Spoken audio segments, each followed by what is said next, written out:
我们上期讲，德川幕府的东亚外交战略，以保证自己的政治独立性为前提，跳脱中原天子为中心的华夷秩序规则，以脱钩中国来建立日本主导的东亚关系秩序。那么这期就来讲一下德川幕府针对东亚之外欧洲国家的锁国政策。其实这也是对幕府有最大误解的地方，毕竟在萨长史官下的宣传话术里，德川幕府锁国致使日本自我隔绝，落后于世界发展。然而锁国并不是落后的原因，而是制度的结果。实际上，闭关锁国是幕府的国土防御策略，它并不是一成不变的组织。当权者会根据国境安全的现实情况进行动态修正。另外，武力胁迫日本开国的美国被明治政府宣传是日本开国的功臣，率领黑船来航的将军裴礼被视为日本开国的恩人。实际上，在近世，第一个要求幕府开国通商的列强其实是俄国。那么，为什么俄国没有得到日本人的尊重，反而被认为是臭流氓呢？公元1689年，清俄两国签署尼布楚条约，俄国南下扩张的脚步被清国皇帝阻拦于外兴安岭，于是转而北上朝远东进军。在1766年，被日本幕府称为勘察家的半岛正式成为大俄帝国的一部分，其势力也到达了日本幕府控制范围的边界。公元1792年，俄国使节亚当·拉克斯曼带着俄国女沙皇的国书来到了松田藩管理的根室，希望与日本建立贸易。当时的老中首座是8代将军吉宗的孙子陆奥白河藩的3代家主，甚至曾经被认为会成为10代将军家治继承人的松平定信。松平定信就任老中首座以后，就开始推行宽政改革，来挽救天明大饥荒以来日本社会和经济的败坏。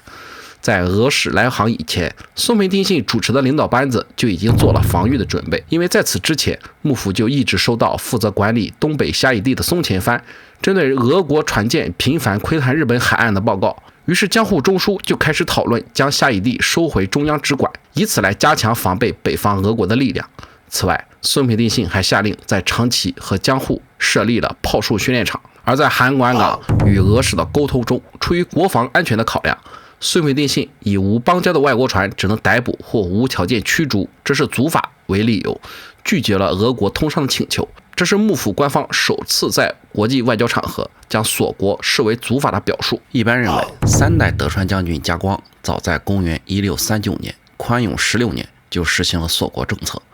其实这是一个误解，被后人称为宽永锁国令的，实际上针对的只是葡萄牙人。令下一旦发现葡萄牙的海船靠近日本海岸，直接开炮摧毁消灭，生还船员一律处决。但是并没有禁止与荷兰、朝鲜、中国以及东南亚国家的正常贸易。而之所以发布如此决绝严厉的无二念打佛令，最直接的起因是因为前一年发生了威胁幕府统治权威的岛原教案，说是日本天主教徒发起的一次反叛。然而本质上就是一次地方上的官逼民反，是地方政府以禁教的名义对当地百姓进行高压统治和剥削。最后九州大名出动12万5千多人进行围剿，最后将3万7千多的一揆百姓屠戮殆尽。而闯出这么大祸的岛原藩家主松仓胜家，成为幕府统治时期唯一一个被幕府处决的大名。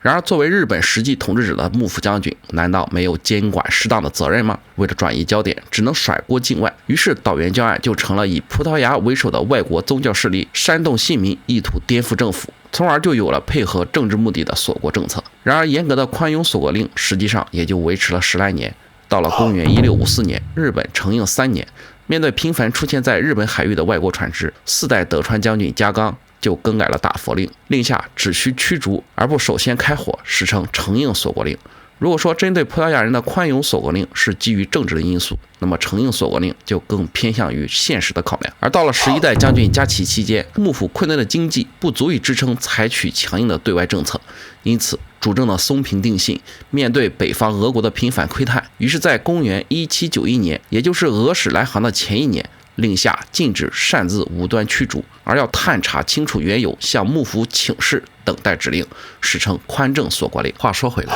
虽然松平定信表面上以组织为借口拒绝了俄国使节，但是私下还是给予了拉克斯曼一张长崎港的通行证，告知长崎港才是日本唯一接待外国人的地方。这其实给了俄国人一个暗示，与日本缔结通商也并不是没有可能，但是要在日本的规则下和平且有秩序的进行。在俄使从函馆港离开以后，松平定信就立即知会长崎奉行，做好可能要与俄国通商谈判的准备。毕竟孙平定性推行的宽政改革，实际上是一套中央财政紧缩计划，只有节流的策略，并没有开源的办法。如果在长崎港与俄国达成通商，不仅能缓解财政的困顿，也不违反日本的惯例。长崎港也一直是与荷兰和清国贸易的地方。可俄国使节拉克斯曼带着松平定信赠予的通行证，直接回国向俄国女沙皇复命去了。似乎俄国人此时对于与日本建交通商也没有太迫切的期望。毕竟对于俄国人来说，安安分分的做生意还是没有直接抢来的快。这时候在西边瓜分波兰才更带劲。不要以为这是日本错过了提前半个世纪开国的机会。开国的真正意义也并不只是通商，更关键的问题是，俄国也不是个讲道理的良家人。就像后来日本真正开放国门以后，与俄国签署了和亲通商的条约，但是俄国人还是背信弃义，像流氓耍无赖一样，想要抢占日本的对马岛。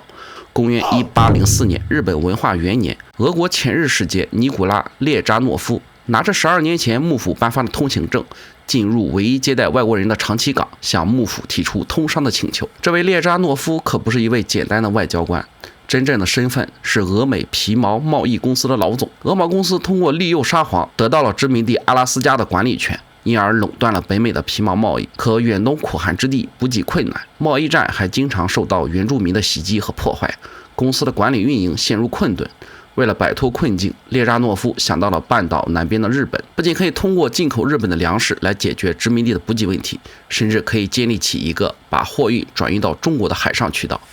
可幕府的态度让列扎诺夫扎了心了。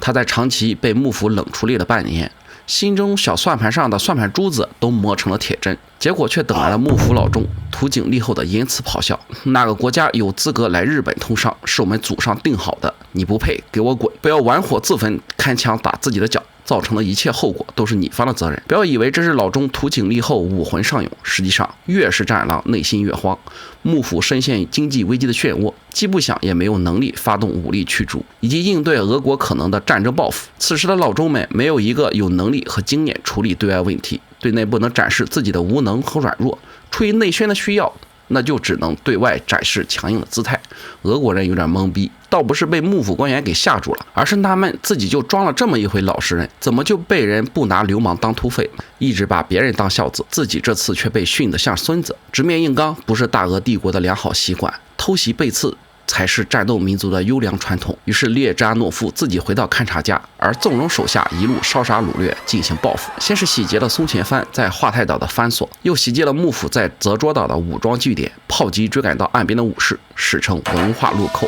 消息传回日本内陆，举国震惊，不仅惊讶于俄国人的流氓行径，更是因为没有想到幕府老中如此的无能和愚昧。因为列扎诺夫前脚刚走，幕府就发布了文化薪水供给令，规定日本沿岸守备可以为遭遇困难的俄国船舰提供补给和帮助，对俄国释出善意的姿态与之前的文足武赫截然不同。自以为自己打一棒子给喝枣很高明，谁成想红毛贼寇直接摊牌了，不装了。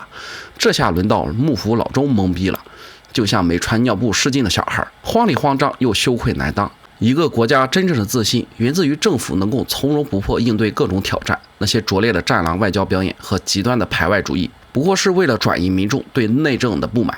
其根本的目的只是为了掩盖统治者的短视、政府的失职以及官员的无能。幕府破天荒地向京都的光和天皇请示御下，打算让天皇为幕府权威来背书，帮忙说句好话。而天皇也给幕府面子，表示你办事我放心。可这次却是抡起了锤高，砸向了幕府统治的根基。在幕府正统性的自我叙述里，天皇作为天下之主垂拱而治，于是委任幕府将军实际管理天下。但是面对外夷侵犯，既然需要天皇来救场，那么幕府还有什么资格？凭什么还要替天皇代管天下呢？虽然这个时候没有人立刻就喊出大政回天的口号，可是人心已经开始思动。一直被德川幕府有意在政治上打架的天皇，终于借由国家的安全危机开始获得政治上的拥护。而江户幕府这个时候就要表现出自己还可以抢救的样子，立刻颁发了俄船打俘令，令下今后若发现俄国船只，严厉警告驱逐，若肆意妄为，直接击沉。这就相当于回到了100多年前实行宽容锁国令的严打时期。而俄国来航